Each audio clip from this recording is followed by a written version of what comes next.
The Alternative Dig Talk. Real issues, real talk. Hi Rogers, can I ask you something? Shoot. What does corruption mean? Well, summarily, corruption is abuse of public power for personal gain or for the benefit of a group to which one owes allegiance. For example, when a public office is abused by an official accepting or soliciting a bribe. By the way, private people can be corrupt too, like bribing police officers to escape fines. Okay. So exactly how does that concern me? Well, do you pay taxes? I guess, yeah. What does that have to do with this? Everything. Because those taxes you pay are supposed to facilitate services you use, like water, electricity, roads construction, medicines in hospitals, name it. Okay, that is much bigger than I thought. But it can be stopped, right? Well, yes it can, although it may not be as easy as it sounds. And here is the reason why. Corruption roots are grounded in our country's social, political, economic, bureaucratic traditions and policies. So, what has kept it going this long? I mean, why don't we stop it? Well, the main reason why it has been here for so long is because institutions are weak, either as a result of poorly defined ethical standards of public service, weak administrative and financial systems, or ineffective watchdog agencies. What can we do to stop it? At a national level, we must focus on strengthening the independence and effectiveness of public institutions that fight corruption. At a personal level, we must commit to never giving a bribe. I promise I'll never give a bribe. Well, that's a great decision you have made. Me and you now have to spread this message to all our friends. If we all do our part, corruption will be no more. This message is brought to you by Alternative Digital.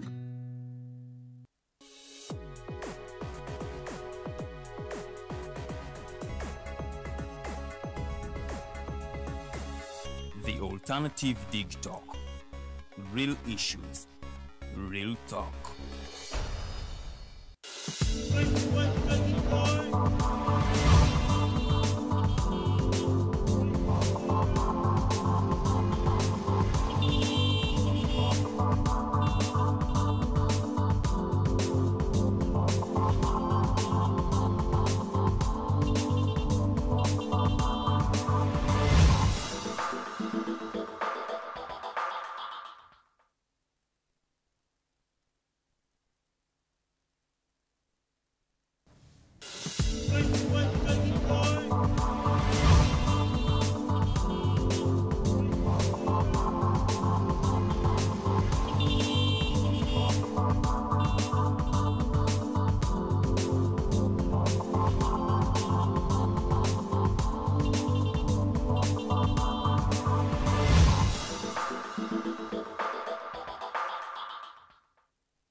Kulika nnyo mukuumulamu okwo program ekyali ya Mighty Drive. Nze Mombejja Luwedde tutambula ffenna kutuuka ku ssaawa 4 ez'akalasa mayanzi. Tutunuulira ensonga z'Abannayuganda abawangalira emitala w'amayanja.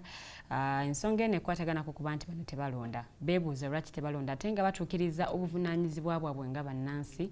Bw'otunuulira mu nsonga y'okuba nti bawa emisolo n'ebirala mingi nnyo. Ate nno munnange nga baagala wabeewo ekikolebwa, especially akakiiko k'ebyokulonda ne Parliament okutwaliza awamu. Naye nga tutunuulira n'omugenyi wange olunaku olwaleero omukulu Derek Amuganza twongera okudissectinga mu nsonga eno obuzibu buli luddawa, but also n'okulaba nti tuwejinga way forward, what needs to be done, what needs to be changed, and who has a role to play where and when. Tugenda mu kalulu ka bonna aka 2026 naye nga bimu ku byebuuzibwa bitunuulidde nnyo akakiiko k'ebyokulonda ku butya bwe kahandolinze ensonga ezifaanaganako bwe ziti. Tuli butereevu ku pages zaffe The Alternative Uganda ne Digital TV. Nsaba okwesa comment section teekayo endowoozayo mbe ng'ate ngisoma. Ku YouTube tuli live sorry, era nga kwetuli nnyo bw'oteekamu The Alternative Uganda tosobola kulemererwa kubeera ng'ate otufuna. So nsaba tutambule ffenna okutuuka sheeno weenaawunzikibwa era nga njagala okuwulirako okuva eri omugenyi wange ow'olunaku olw'olwaleero. Tutunuulira ensonga lwaki Bannayuganda beetaaga okuba nga beenyigira mu kulonda bo nga bo atusigidde ekifaananyi okuba nti bano batuukiriza obuvunaanyizibwa bwabwe nga bannansi but okuba nti tebalonda nsonga ate nkulu nnyo. But the other question is, are there strategies eziteekeddwawo okulaba nti bapushinga ensonga eno n'okulaba nti wabaawo ekikolebwa oba enkyukakyuka yonna ejja? Back to you mukulu Derek.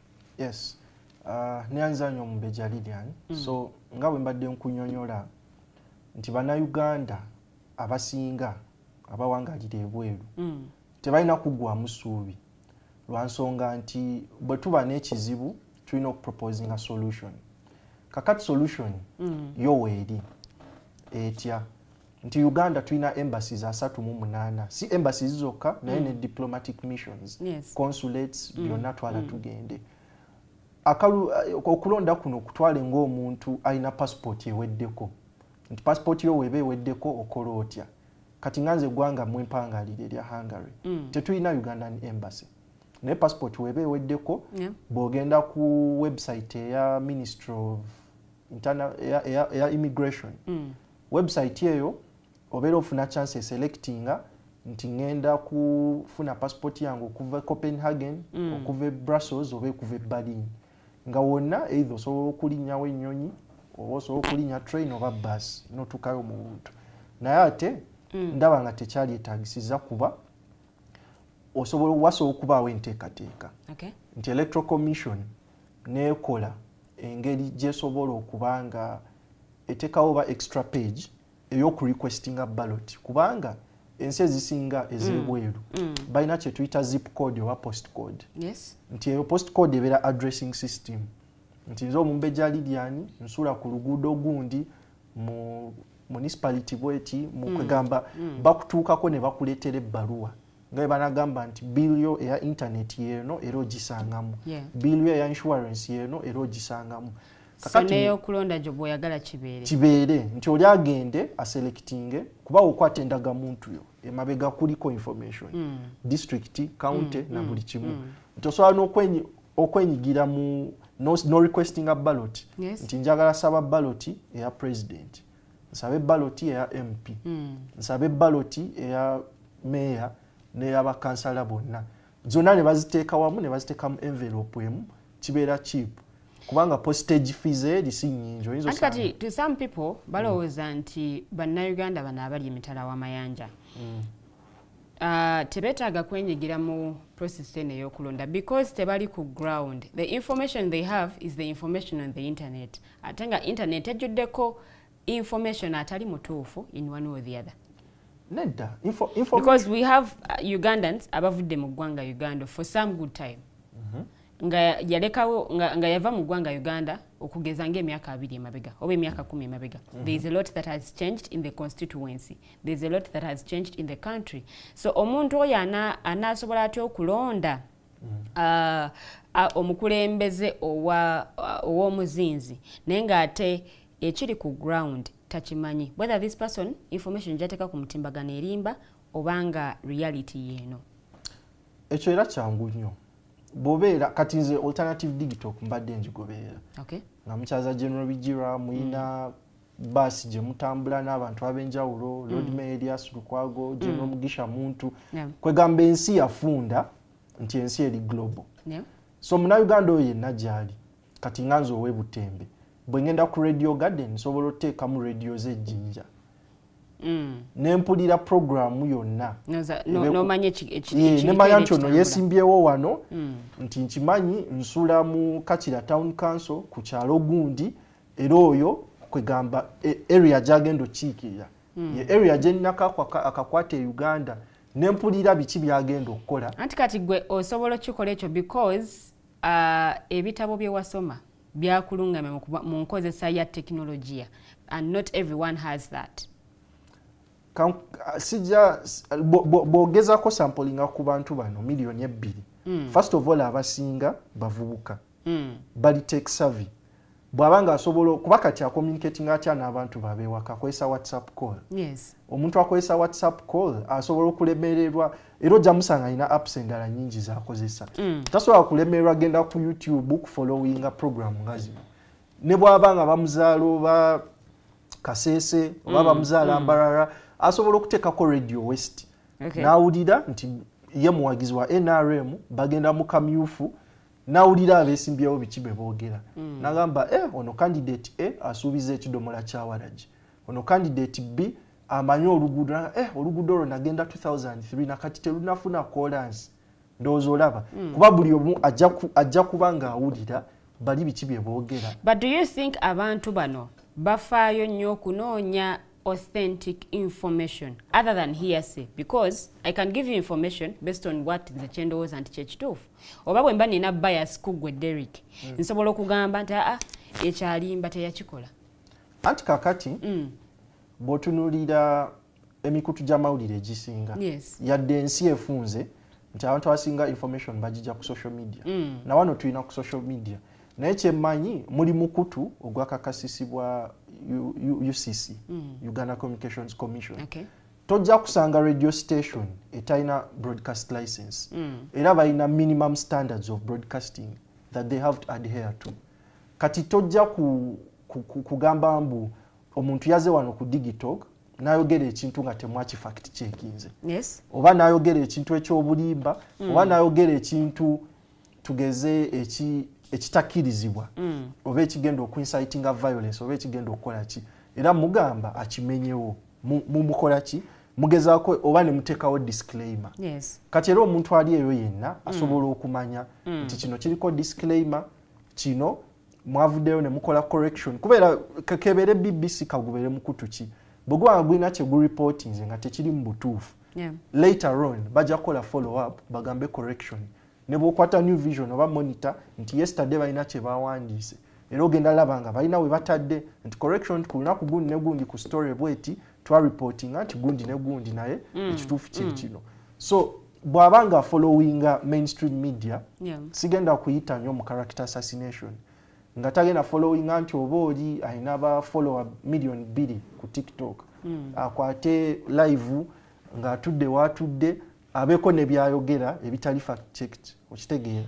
Anti kati mu mulembe gwe tulimu buli muntu munnamawulire gye tuyise citizen journalism. But the kind of information that is put onto online teri authentic ate nga nange njagala okukkiriza nti naawe amazima ogamanyi nti waliwo omuntu ajja okujja akole bwati ne bwati oba omukutu guno gukole bwe guti ne bwe guti because buli media house ekigitandisaawo balina kye baagala okuachieving oba balina kye baagala agenda. So don't you think information eno ejja kumisleadinga ku bannayuganda bali abali ebweru ku ngeri gye basalawo ani gwe bagenda okulonda? Anti kati awo wengambira nti era kiddayo ku civic competence nti omunnayuganda nja kuwa ekyokulabirako nti katugeze that will be a story for another day naye katugeze ng'okulonda kwa America kwa 2016 tuba tulina disinformation naye olabye nammwe mulina obulango bwe mukuba nti disregard what disinformation kati kangeze nti oli alina we yeesimbyewo ne babaayo kwegamba fake news gye bacreatinga nti oba Archbishop of Uganda endorses so and so for member of parliament nga si kituufu ng'oli aphotoshoppinze afukamidde nga Archbishop amuliisa akagaati nga si kituufu. Of course kigenda ku influencing kuba oli waba mukatuliki nagamba wala Archbishop amukiririzaamu he has my voice kuba ekitegeeza muntu wa mazima muntu mwerufu muntu mwesimbu naye nga si kikyamu era ojja kulaba nga bwe kinaaba kigoyinze viral wajja kuvaayo church y'abakatuliki ekole public statement egambe si kituufu wajja kuvaayo mainstream media zonna zigambe si kituufu nja kujja sinakuwa kyakulabirako nti oliba bangi be babise sigenda kukola character assassination naye oli ajja vaayo agambe gundi ne gundi afudde era oyo gwe bagamba afudde agenda kuvaayo refuting agambe just mbadde mulwadde naye nkyali mulamu. So kati ezo mechanism zonna weeziri nti disinformation esobola okubaawo kuba oli tali ku ground tamanyi kituufu naye wa background checkinga nti waliwo maybe alternative Digitalk 123 nga tena eri alternative Digitalk bw'anaalabanga kuba mwe kye mupiikinze kibeera in sync with other mainstream media. Tuli ku mikutu gye mugatta abantu and nkyakisibyeko ku mis and disinformation. There is a lot of propaganda on social media and everything. Naye nga ate it's the people are receiving this information have decided not to fact check to find out information efulumiziddwa ntuufu oba si ntuufu. It's on rare occasions for someone okulaba information entuufu namala n'agamba nti okay information eno njikiriza nti ntuufu. Most of the people babeera bagamba bino byonna byakwewuliriza, and that is the country we are living in, Uganda. But also, let's also get to find out from you, Gwenga Gwe. Have the strategies ze mutaddewo mu nkola okulaba nti mwongerayo amaloboozi gano beddoboozi lino lituuka ku bekikwatako? Have they yielded any results oba kiremereddwa okubaako wekituuka? Yeah, so strategies nga wekugambye nyingi era ziyielding the result. Naye kansoke mpumbeewumbye ku kyewanzigyeko nga tonnantwala eno ku wild goose chase nti solution weeri. Embassies zino 38 either mu website electoral commission oba ya Ministry of Foreign Affairs basobola okuteekawo enkola egamba nti omuntu requesting ballot paper ezo abeere ne deadline bwazi requesting as receiving a mailbox ye. Yes. Atikinge obululu bwe. Basobola noteekawo empola nti bamuweereze ballot paper 2 in case of a mistake made. Kuba bwakola invalid vote tali ku polling station mbagenda ogamba kano bakadiscarding ebampa akalala njagala kukola ki kukyusaamu oba nkoze ink na spelling nga nayisa walina okukoma so kali invalid nsaba ballot paper ndala. So kati basobola ezo zonna measures weziri nti oli bajagala you are entitled to a maximum of 2 ballot papers for each electoral position. Bwejja mu ballot box mu mailbox ye akole selections ze asiringe addemu apostinge azeeyo ku embassy nti embassy eyo esobola okukozesa ne ba staff beerina negamba nti tugenda basasulayo ka overtime because you are taking extra duties nti tuli mu election period mu receiving ballot zino tutabulatinge bw'otunulira election night eya nja kuweera ekyokulabirako eya United States of America bwe basoma obululu era basoma overseas ballots mu 2024 I think kigambibwa nti balinga 300,000 you citizens abali ebweru era overseas ballot nayo ne bagitabulating nga bagamba overseas ballot Donald Trump afunye percentage weight, Kamala Harris afunye percentage weight. But when we zero it down to Uganda, if the Electoral Commission chairperson avaye nakugamba nti emikono gyaffe misibe olw'ensonga nti tewannabaawo nnongoosereza mu mateeka galungamye ebyokulonda. Ensonga eyokubiri ne bakugamba nti ensonga y'ensimbi okulaba nga ate basobozesa bannayuganda abali ebweru okuvaayo okulonda. Do you think kozi yamwene n'abaamu ebibala byonna because bwe baba nga bekikwatako abatandikirwako bakuwadde this kind of information oba this kind of response, what do you expect? What do you have in plan? Yeah, so Omumbeja Lydian wawo kye tuyita petition era ojja kunyambako kuba petition eyo nagilonchinze abantu bonna abaleyo bagisigning. Oyinza olowooza mbu just bya online naye era ngenda kuwa ekyokulabirako. EPS teyajja wano. EPS nolaba nti ya disrupting nnyo engeri abantu gye bavuga. Yes. Nge abantu bali uncomfortable eri unrealistic olumu firimbi ye kugamba jangu kyokka ekitala kya red noyitawo ne kukuba ekifaananyi nga olina okusasula emitwalo 6 in 72 hours. Yes. Olaba nti online momentum eyo eyajja ne building yasobola okukola ki okusindikiza leader of opposition Right Honorable Joel Ssenyonyi nawandikira minister wa Works and Transport ne bagamba tugiyimirize kubanga implementation tebadde nnungamu. Kakati na wano kyekimu nti online petition eyo gye nawandiise. Yes. Already eri mu circulatinga era n'essimu yange vibrating obutata nga ntudde wano. But is it too late? It's not too late. It's not too late. It's not too late at all. Because Electoral Commission yategeezezza nti okutandika okuwandiisa abagenda okwesimbawo kunatera okuhappeninga very very soon. Yes, political parties 17th yes, political parties ziri mu kusunsula ezimu zitandise n'okuba nga zimaliriza bali mu kuwulira misango gyavudde mu kamyufu. Don't you think it's late? And then we have these people subscribing to political parties. Yes, it's not too late. Kubanga bogenda nokebera electoral commission roadmap nze nange kenyini am an aspiring candidate yes naye register eri final teri ready era tugirinze register ebeera ready almost nga mubulayo katono nnyo okugenda kubanga baba baagala nti n'omwana alina birthday ng'agenda turning 18 kumpi with the voting day kati bakitegeeza tukyalina obudde nti these people nabo basobola okubeera mu register so kati ye petition gye nkugambye era simu vibratinga kati bwe balabanga momentum eyo epiikinze of course ekirowoozo ekyo bajja kitablinga mu parliament and what does it take simple majority weba weeri ne quorum weeri bakiteeseeko bakole amendment eyo ate n'ekirala kyabulabe nnyo nti abantu balowooza mbu buli ali ebweru awagira opposition that's not the case. But that is the big picture eri mu kutambula because bagamba mwe musinga n'okubateekamu ensimbi nti mwe narrative driving bwa yakujjako President Museveni the only thing boche balowoozaako is to overthrow the government in power. Kankubulira ekintu kimu omugenzi Tamale Mirundi nga tannafa yali actually one of the strong advocates kuba ye yali wa NRM era ye yali ajuinga nagamba ebweru abalunzi ba NRM bangi tufiirwa obululu obwo okitegeera kuba you don't know what it means 2 million kati owekitiibwa Robert Kyagulanyi Ssentamu aba yafuna according of course bagamba bamubba ne tutwala official results electoral commission baba yafuna 3,630 something thousand votes nga waliyo 2 million votes eziri eyo. Can you see the percentage of what it is? Atenga nkunyonyodde. We vote by secret ballot. Mulimu abantu who don't wear their opinions on open sleeve. Nga bo kugamba bajja agenda ba voting a secret balloting and they won't disclose who they voted for. Nabo je bali. So kati ne NRM na ba yefiriza obululu. Kubanga era tekiri obvious mbubuli ali ebweru.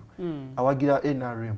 Ebweru wali abanyankole ebweru wali oba diplomats kati osuubidde ambassador wa embassy agenda londa opposition how will he keep his job nena yaba ayagala awagire system empowerinze okufuna obwambassador ba staff ba embassy bonna bogenda mu embassy ojasangira ba staff baba banji baba bali 48 those are 48 votes missed for the NRM so it is not true kubanga bwe batabulating era bajja kumala kubuleeta bagulewo bagambe NRM in a percentage weight ina bwati. So the issue is do you see Uganda as a country having the capacity okutegeka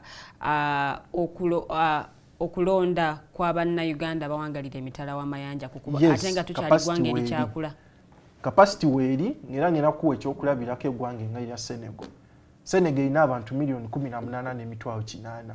That's a small population compared to us. Never badde ne diaspora voting, I think from 90s or early 2000, I stand to be corrected.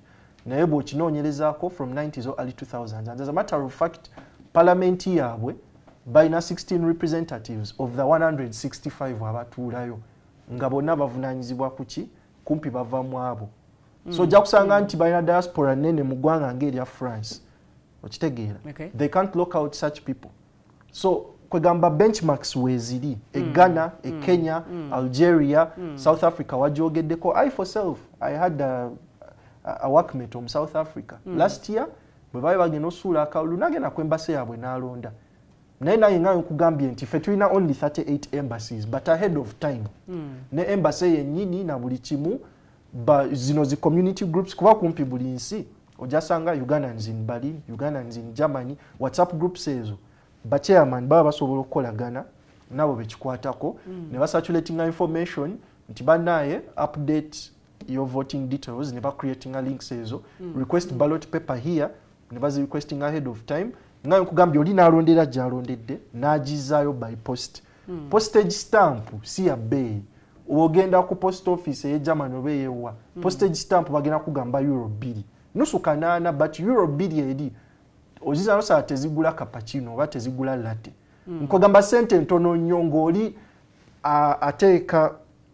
ateeka ekitiibwa mu bukulembeze bw'eggwanga lye euro 2 tezirina kyezimuggyako kugenda ku post office kuddamu kupostinga kalulu ke kamaze otiikinga bakapostinga bakole ki bakatwale so solution ogirabye bweri eri cheap it's not a logistical nightmare at all. Mu petition eno biki bye wataddemu mu petition eyo era nga bwe tutandise nti nataddemu facts era mu petition eyo bw'osoma description natandise nkulaga tundu ki Munnayuganda awangalira ebweru era Bannayuganda bameka abawangalirayo bye bateeka ku economy y'eggwanga. Yes.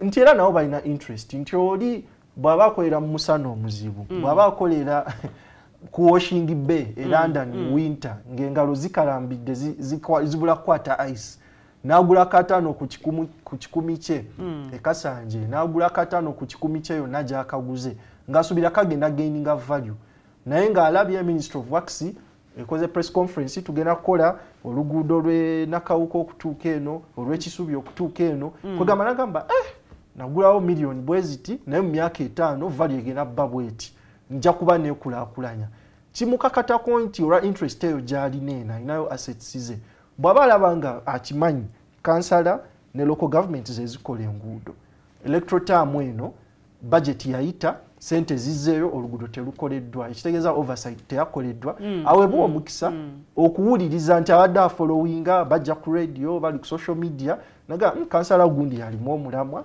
kamuwa kalulu kange mugezeeko ndabe kuba en electoral term bye mbadde nsuubira tebituukiddwako.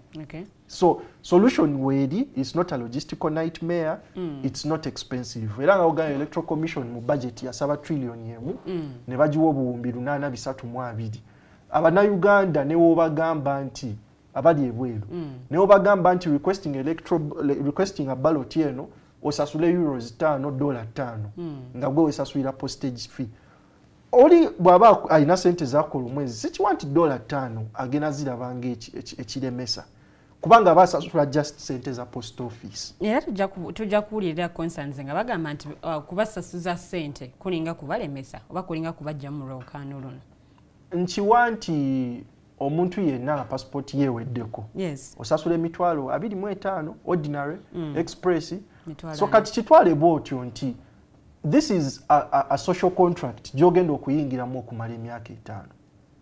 Egenda kusalawo kinene nnyo nga wenkugambye bw'oba olina assets zeeno ng'osuubira zigaining value bw'oba olina abaana beeno abasoma mu masomero ag'enjawulo kwegamba ensi era ekukakatako stake gy'olina bw'oba olina muzaddewo omulwadde ng'owulidde nti specialized hospital y'e Lubowa teyasobola kuzimbibwa naye nga kyonna kyava nti sente zaayisibwa naye peneti oba muzimu tetwamumanya kwegamba nti voice ye inokuba ne oba wa NRM era kyekimu nti ero jagamba nti mukamyufu ono yazze naye luli teyasobola kulondoola ddwaliro lya Lubowa okitegeera so era gye kiggwera nti muzaddewo waaba alwadde bagenda mutwala ku Cancer Institute era olina oweereza sente omujjanjabe okitegeera. The question gyenjagala okuweereza saawa zino, do you think abantu bana bali mu diaspora bwe baweebwa omukisa ogw'okulonda balinawo enkyukakyuka yonna gye bayinza okuleeta mu the electoral process of this country?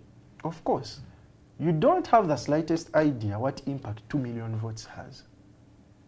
2 million votes zisobola kinene nnyo okubenefitinga oyo akonvisinza abantu abo oba ye Katumba oye nga balabye manifesto nyuvu nnyo ne bakwata obululu million 2 ne babumuwa. You don't know kuba tabeera ordinary person. Abeera nesse nti abo bonna abagidde mu kibiina kyabakoze eki olwekyo kye batunze ajja kubeera alina impact gy'ataddewo nti awanguddeko ebifo ku local government ayingiza ababaka mu parliament but because of 2 million votes ziri eziwulidde nti ye agambye bagenda sala omusolo ku internet ng'omuzadde ali alina omwana waasoma agamba badde nina omugulira data wa $3 buli mwezi okusobola mu video chattinga ndaba kino kyekinkolera so kubanga era okulonda eringa buffet nti buli kibiina kireese manifesto buli kibiina kireese ebirowoozo kati omulonzi atunula apime aweeyinge and ekyomukisa omulungi nti abasinga abawangalira ebweru balabye how things work era bo nga bo nkiwa nti baba basuula akalulu ajja kubanga ascrutinizing atatunulidde mbu just because kibiina naye agenda kwekenneenya nekimuvaamu kyeki era interest zange ng'omuntu ziriwa alyoka amuwa akalulu ke so 2 million votes zikola kinene nnyo nnyo nga okiwulira, and if anything kebere government kebere opposition abo bonna abalina okuziyayanira, they are missing a big opportunity. Mukozi eno, are you doing it alone or you have other organizations backing you up? Sirina organization yonna banking up. I'm a private citizen. Omuntu yenna ali politically active. Awulira nti waliwo disenfranchisement y'abantu bano. Era olugendo luno nga we nalutandika nga mpandika opinion post yange nga we ngambye sikuba ndulu sichi, but I'm making my case intellectually. Nkulaga population, nkulaga contribution. Nkugamba, why shouldn't someone be given that right? Yes. Have you also considered okunonya ko kubechikwata ko stakeholders in this matter, especially the Electoral Commission? That Electoral Commission wekugamba nti emikono gyayo giri tied, Parliament ye inokola obuvunanyizibwa obusingawo. Have you also considered that as well? Yes, I have, and your petition eyo gyowulire simu vibrating. Bwe kinatuuka nga kiri mu public discourse. Yes. Nga nkugambye nkwadde ekyokulabirako ekya EPS. EPS, it's because of X and all the whole social media attention gye yafuna, gye yasobola okukola ki okugezaako okugiyimiriza. Kati ne wano kyekimu nti ba MP bajja kulaba, kubanga kati gwenzo gamba mbu miliyoni 2 ziri oziganye, naye you don't know kuba kati gwe trillion zinenya. This is power you're playing with. Oli ajja genda agamba abantu basindikira sente nti olina okulonda kino na kino na kino, otherwise sigenda kukola. Era following amanye nina ba family member bwe bati following polling station gundi ne gundi yavuddemu obulwe buti apime bali bayinza ganti afefe na tuli be Masaka tuli abantu 730 tulina ba family member abasobola okulonda 803 bwe tuba nsoralinga polling station eyo netavaayo kye twagala tujja tegera nti ba family members baffe tebakoze kye twabagambye. So you're playing with something very powerful. Kati nga ugambye nti buno obululu bwakuyayanirwa based on contestation of ideas. Kuba omulonzi webweru togenda musimbya line omufukire wala gya kuwakalulu, naye ogenda kumunnyonnyola nti bw'aba ayina interest ye, ayina famu ye mwanye bukoma nsimbi, olina kumunnyonnyola nti Coffee Bill ngena girwanirire komewo. Era mu electoral term eyo bw'atagikomyewo, era jagamba kyenkugambye nti kati bwe banalabanga babalokinze out nesimu ene vibrating oba kati ndi mu 500,000 signatures simanyi esimu vibrating obutata nti bajja ku wielding up power eyo nti ojja kwesanga trillion zinenya we ziva mu GDP. Do you know what happens? Do you know what happens nga economy ogisisemu trillion enya? So kyenkugamba, they can choose to starve the economy of that money. Economy is stagnating. Ate economy was stagnating. Obviously, everything spills over. So you should not take it lightly. It's 2 million votes to be competed for, and they actually have power. But one would wonder what has taken the diaspora people this long okubanga nabo bavaayo okuteekawo amaloboozi ku ekyo kye bagamba nti ddembe lyabwe eribagibwako ery'obwebange. Tubalabyeko nga bagenda ku embassies ez'enjawulo okutwalayo petitions, but we've not seen this cause being driven by them. Anti kyekyo kye ngamba nti bw'oba olina cause yonna gy'oliko method gy'okozesa. Is it that oba nabo bennyini tebakyagala? Of course bakyagala. Of course bakyagala. Because for this tubadde n'okulonda for some good time and tetunawulirawo ddoboozi lino liteekebwawo lya mwanguka okuba nti nabo benyigiramu ku nsonga y'ebyokulonda. Anti kyekyo kye ngambye nti kati method gye bakozesa oba kyoyinza okuyita modus operandi mu Latin oba mu Luzungu nti erina okuba nga eri effective. Kati nganze bwe banawandika opinion omukutu gwa Nile Post ne gukipublishinga kiba kiyingidde kubanga media nga mmwe you are the official arm. Naye oli bwakwata ka TikTok kena abana tuli ku embassy lukoledde lubaluseewa era tuli wano najja n'amatabi najja ne vuvuzela kugamba toli mu kuyita mu channel ntuufu. Naye kati bwe mbanzize wano you are a registered media organization era you are the fourth arm of government in any case. So kakiba kitegeeza nti nyingidde kuba kyekimu nekiri kyengugambye nti EPS nayo yayita mu fourth arm public discourse.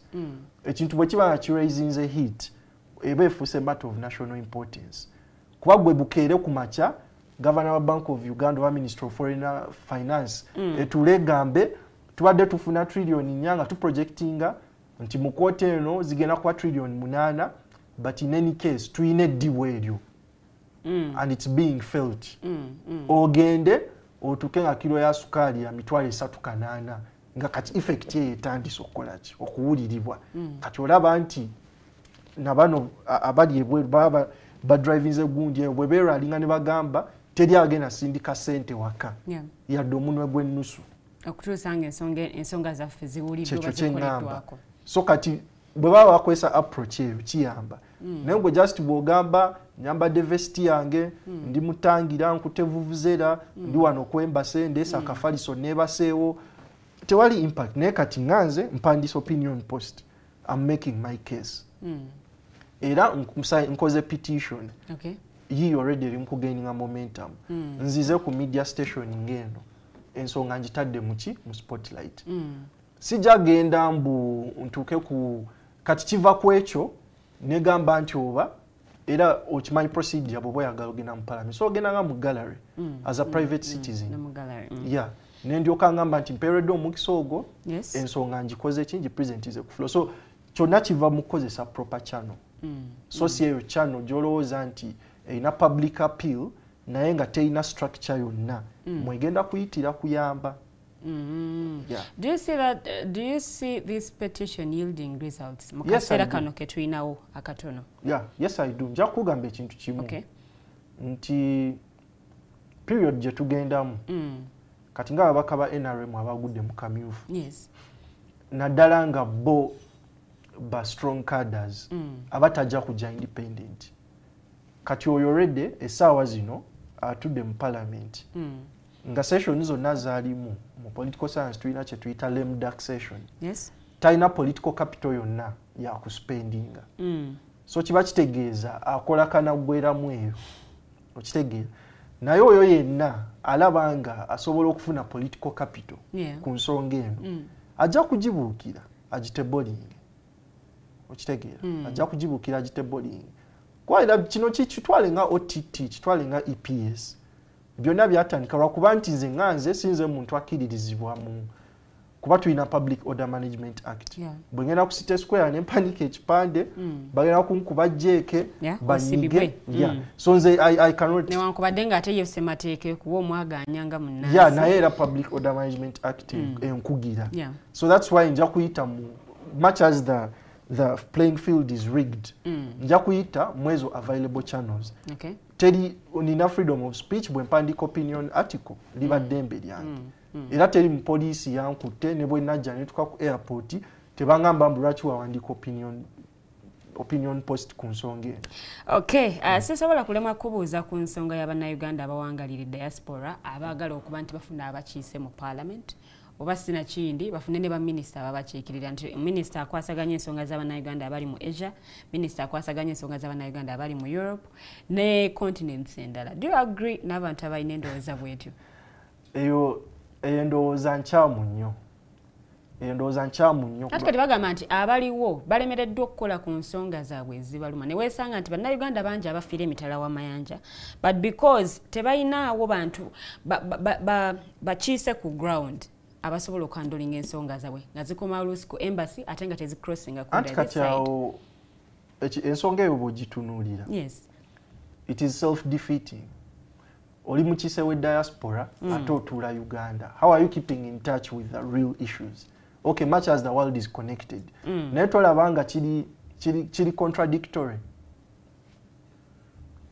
Ekyo kintu already nati kati bw'aba minister alina okukolagana ne embassy mu ggwanga eryo oba mu mawanga ago okusobola okulaba nti are receiving other information okugyongerayo bwe kiba nti kugituusa ku floor ya parliament tumanye because tulina Bannayuganda abali stuck mu mawanga ag'enjawulo abamu nga n'okudda ewaka tebasobola abamu bali stuck because balina emisango gye bazza ne basibibwa bingi nnyo ebireetedde Bannayuganda okubeera stuck mu mawanga gano ag'enjawulo.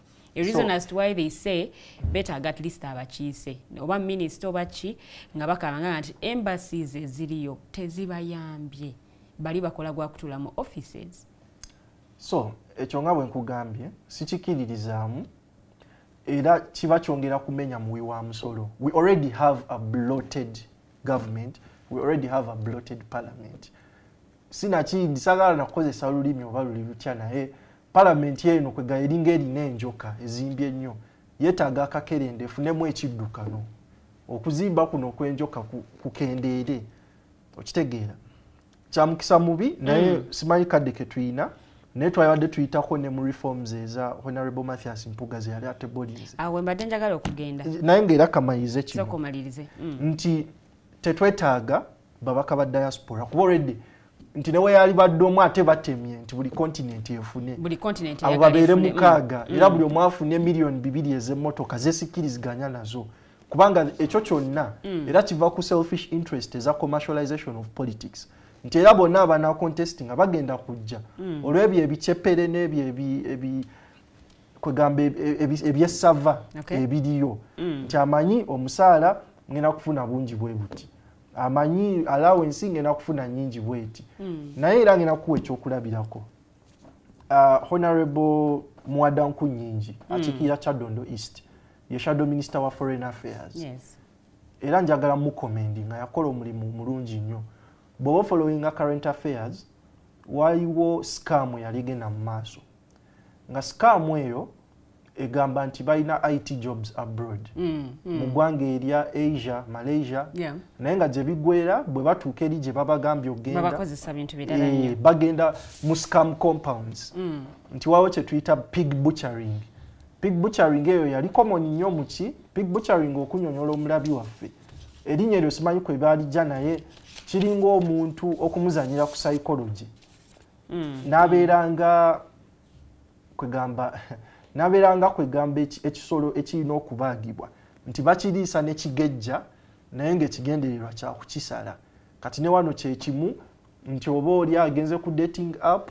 oba oli akoze eki n'aconnectinga n'omuntu atali mutuufu kati scam compound ezo zifunira ddala omuntu nti omumbejja Lilian naye nga you're held against your will kati weba holding against your will ne bakuteeka ku profiles ez'enjawulo naye nga bafunye abantu abalala be holdings against your will abachattinga n'abantu abo kulaba nti babajjamu ensimbi naganze omumbejja Lilian era njagala biki kati ne bateekawo embeera eyo mbu boogerezeganya ne babakoninga ssente naye nga abo bakikola against their will so kati mu mbeera eyo Honorable Mwadanku Nyingi yateekawo embeera y'amaanyi okurepatriatinga abannayuganda abali e Myanmar abali balaalidde nga they are held against their will ne babazza kati ekyo bwe kiba nga kyakolebwa kikulaga nti system eyo weeri nti Foreign Affairs Committee yevunaanyizibwa kweza ensonga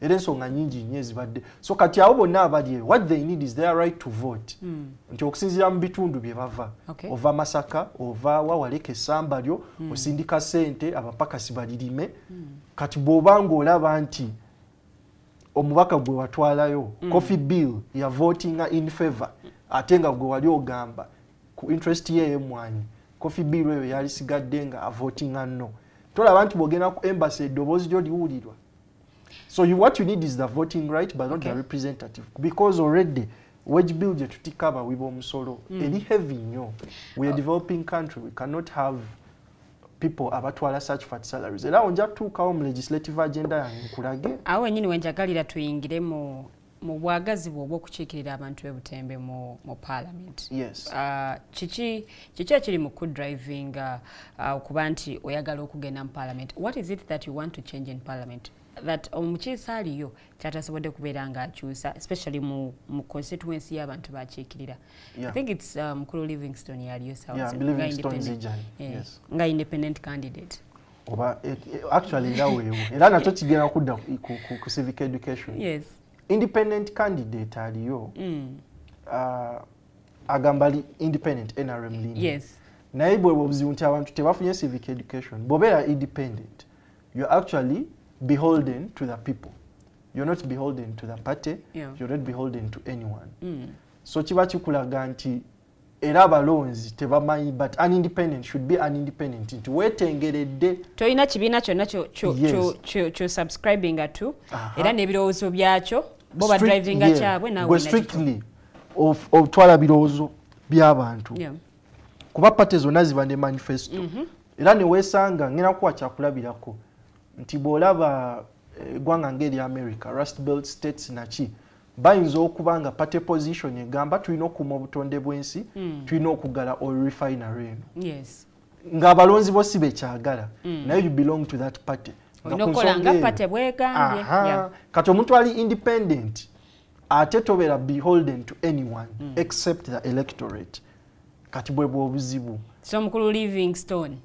kati ye ojasanga nti you hobnob with the NRM caucus n'ogezaako okubanga oyisa ebirowoozo ebyo ebya caucus so naye era nga tetunatuuka eyo njagala kuwa just brief background Okay. nti nze ekyanzikiriza mostly mbadde nyingoberera nnyo omwami Moses Bijira ne ideology gye yaleeta Yeah. eya regional political empowerment ng'ayita mu kisinde kye kya Eastern Revolutionary Platform ERP. yeah.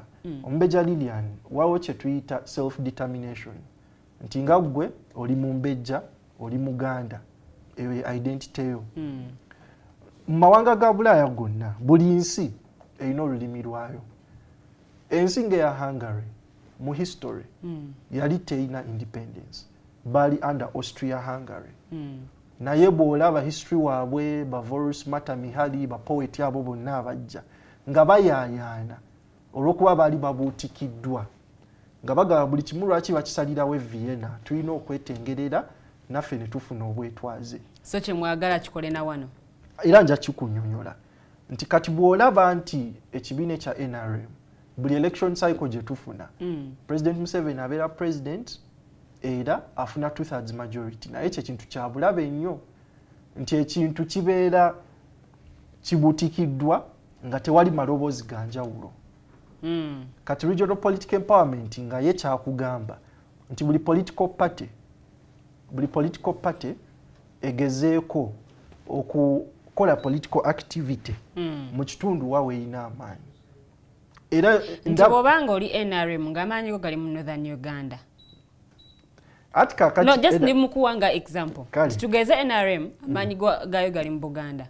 Oba osange FDC nti amaanyi gayo jagasanga Teso. oba Teso oba Bugisu. Bugisu yes. Osange NUP oba Democratic Party nti Buganda baji capturinga. Oba osange ne any other oba UPC nti nabo mu Northern Uganda nayo bayina ya makanda. Elango yes so kati kyekyo Elango sub-region. yes nti kati mu ngeri gye tuba nti abantu abasinga weewaawo bawulira obukulembeze ku ddaala lya president tebusobola kyuka akalembereza kokka akasigaddewo ge maanyi gano abantu ge baweebwa kubanga parliament ly'essiga lya gavumenti lyokka erirabikirwamu amaanyi g'abantu era mu proposal ye gye yawandiika bw'ogisoma ng'agamba bwe tuweewa target nga opposition omanyi NRM eno gitwale ng'ente ennume nti oyagala kugiraawa naye wasomako science oba wasomako agriculture nti methods of castration za njawulo kati yakugamba zonna zideploying nti NUP kwata oluwagi luteeke mu muliro tuteeke ku nankani zino eza NRM nti naawe UPC leta badizo naawe teekako nti Eastern Revolutionary Platform which you have morphed into Common Man's Party naawe leeta olukoba tusibeko nti gye luggwera NRM eno seddume tugenda gisowotola obuyinza buno bwerina bwe bubanga ye castration gye tulina okukola eventually ekintu kijja kugwa naye nga kiyita mu parliament. Can that work with the opposition nga bweyimiridde essaawa zino? Anti it's already working. It's already working. Essaawa zino buli muntu ayagala kuforminga political it's party. Already, and which is good actually. Kubawa abantu we balemereddwa okutegeera. Awo sikwe kubuzaabuza kati nge kankunyonyole bannayuganda how good it is. Because FDC looks at numbers because numbers matter in any political party. Numbers matter. Bo baina manifesto yaabwe gye batambulirako. DFA ine yayo, NUP ine yayo, kakati namwe aba Common Man's Party namwe muine yamwe gye mu drivinga. Do you think the opposition nga bweri saawa zino with bibine ebimu okuba nti tebiri stable fragmented biri mu kweyawulamu buli omu alina kyayagala okudrivinga at do you think ekyo kisobola okukola at this moment as we head for the 2026 general elections? Yes. nja kugamba kisobola okukola era already kiri mu kukola. Joli abalamu walabye Honorable Ibrahim Semujunganda bakola omukago ne ANT aba PFF era walabye nga balonchinga office Mbarara era walabye nga General Mugisha Muntu agenda Mbarara abanyankole bamuwuliriramu kati already walabye abagudde mu kamyufu era ffe nga Common Man's Party kye tuli mu kukola tuli mu kukiikirira abo abali aggrieved akamyufu kange bakacyanze bakabbye nga tumuga tewali buzibu bw'obanga owulira nti kiri bwe kityo babbye akamyufuko jangu otwegatteko omuntu oyo ayinza okuba already ayina resources okitegeera kati okunyonyola regional political empowerment eno ngenda kuwa ebyokulabirako bibiri nti we mubanga mulina political parties ne interests nyingi kubanga abantu nga Uganda basinga tebamanyi bate emyaka gino 5 mugenda kuba muyisa budget 5 ezisalawo services kize mufuna kati bwolaba nti NRM caucus yeina majority ne bayisa budget abasinga tebagisoma namu abasinga tebakola naki naye nga bwogifollowinga nti budget bweba nkoko ekifuba n'ekisambi sali musala kitutte eggulu ekiwawaatiro n'omugongo President Museveni agituttewa mu State House nga supplementary trillion emu n'obuwumbi 5 olw'okuba byasaliddwawo mu caucus awatulaba majority ate tebetengeredde kubanga gaye following a party position ng'ekyokulabako kyenkuwadde nti eri party egamba tugobera butonde bwansi oil refinery tugigale naye ng'emirimu gigenda kuluzingibwa impact egenda bbaawo okitegeera kati ne wano wekiri so nga we mubeera nti interest zino weziri waliwo kye tuyita horse trading nti horse trading eyo mu nkola ey'okusika omuguwa okulaba nga buli omu afuna ekyo kyateekeddwa ofuna before you pass that budget buli omu agenda kuyaayana nti olabe nti bagambye State House ezze eyagala 1.5 trillion bonna baregroupinge batuule nti buli political party lango oyinayo 30 MPs Common Man's Party out of the 46 MPs ebusoga watutteyo 40 Nupu out of the 105 ebuganda watutteyo 100 ngola NRM kati eri sidelined kati buli omu atuule nga bagamba nga tetulina kuvotinga ku budget eno fenga abusoga sub-region tulina obululu 40 era bulina kingi kye bukyusa nti mwenga aba Buganda omumbejja Jova mulina obululu mu kibiina kyammwe kya NUP 10 nti before we pass this supplementary fenga aba Buganda twagalako 500 billion kweyo supplementary nafa ababusoga tugambye twagalako 300 billion kati olabe nti mu kifo ky'okutwala 1.5 weri mu nsawo enzibise 3 kijja kuggwa nga supplementary eyo president atutteko only 200 billion nga nammwe mukomawo with that 500 billion mulaga abalonzi bammwe nti bannaye ku nkoko tufunyeko ekisambi naye mu nkola eno gye tulimu gye kiva gye kidda buli financial year buli omu afunako ntwingiri ng'abo ab'olubatu one family one party one interest group be bali mu kutwala Lions share. Tulina dakiika ziringa nga 5 okubanga tuwonze ka show yaffe olunaku olwaleero era ndowooza ojja kunziza nnyonnyole bulungi ekintu kino. Yes. Sisobola kuvaawo nga sikubuuzizaako ku electoral reforms. Honorable Mathias Mpuuga yazireetako weewaawo n'azanja n'agamba nti ayagala okubanga parliament esalika kyekyo kyennyini ekendeezebwa bwe twogera tulina ababaka 529 mu parliament eno ey'e11 ayagala parliament ebe nga ate esalika reforms nyingi nnyo zeyateeka ku lupapula weewaawo nga bakulembeze banne ate bo bagamba ezo tezeetaagisa ssaawa zino ezo zikola tumaze kuva mu kalulu. What's your take ku reforms zino? Reforms zino omubeja Lilian kyenyinza okugamba twasuba omukisa gwa maanyi nnyo. Omanyi kirumanyo nti mu kyasa mwe tuwangalira bagamba bwe oyagala okukweka omuddugavu information giteeke mu kuwandiika jise mu bwino naye ngera njagala onzize twogere ku of course leo twajidde ku mulamwa mulala naye sometimes ku voters rights naye njagala tujje twogere ku regional political empowerment era twogere ne ku reforms ezo naye okusunirako it's a 44 page document yes era nagisoma emirundi egisukka ne mu 7 and I see the opportunity missed. Nze nyimirira wano aneme. Byali byabufuzi byatuletera okumissing opportunity eno. Yeah, bino ebyebitaano byesagala gendamu because character assassination si nnungi. That's a story for another day. Naye twa missing opportunity nti reforms ezo ate zibenefitinga n'abo Mwami Mpuuga baali kumbiranyi nabo.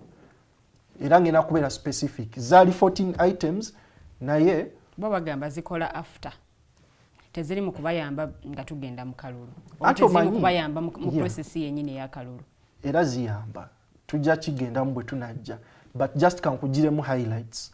Highlight esooka parliament reconstitutingibwe kubanga ba representatives bangi nnyo ate wage bill nene ku muwi w'omusolo.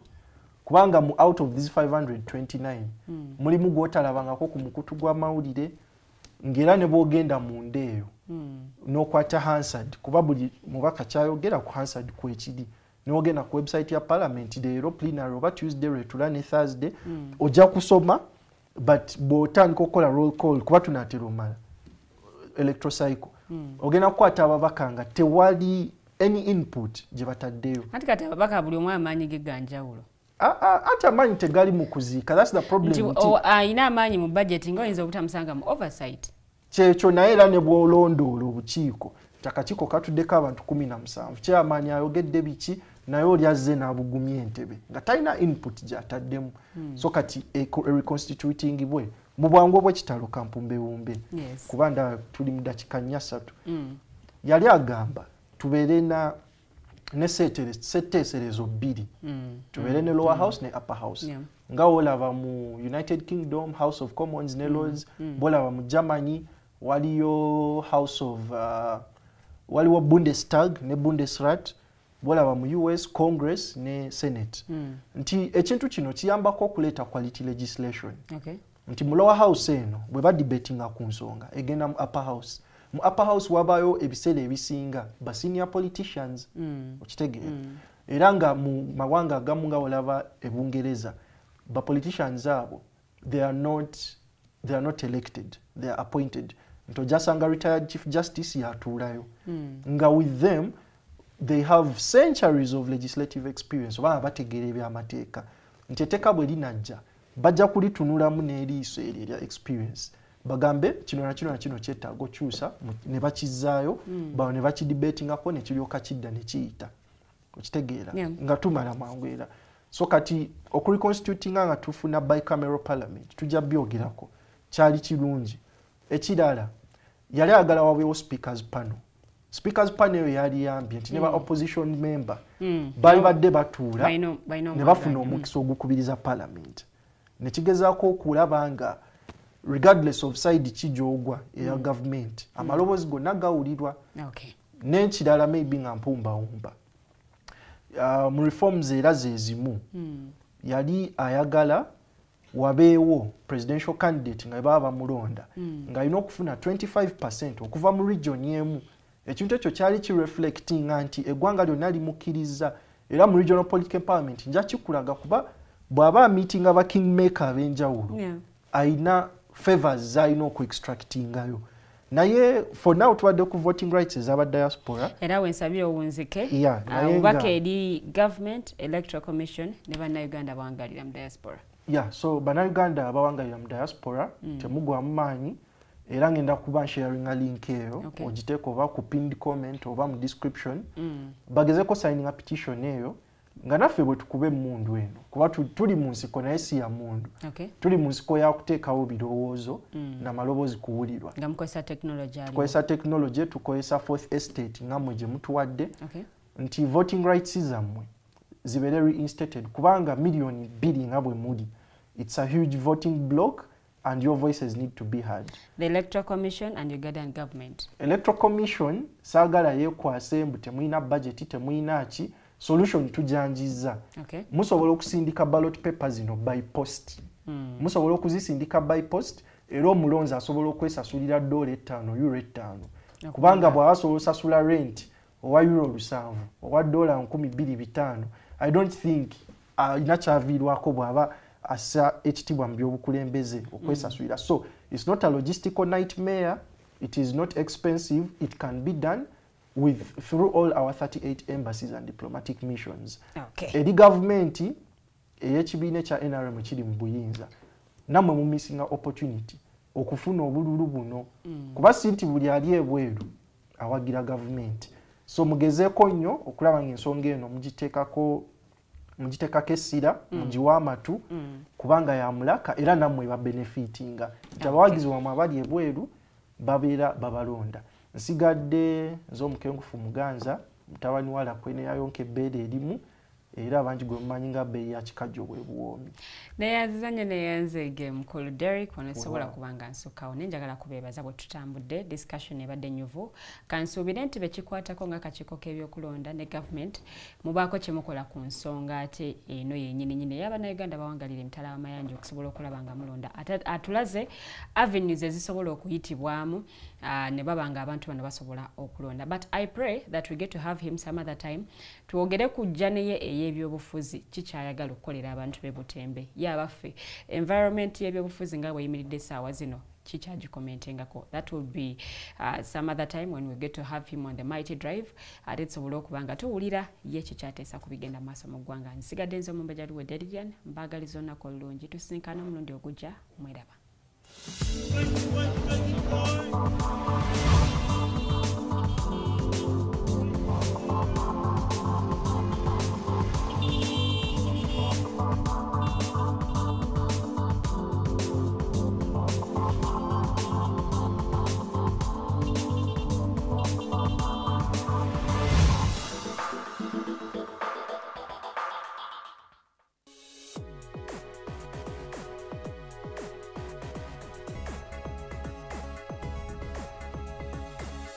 The Alternative Dig Talk.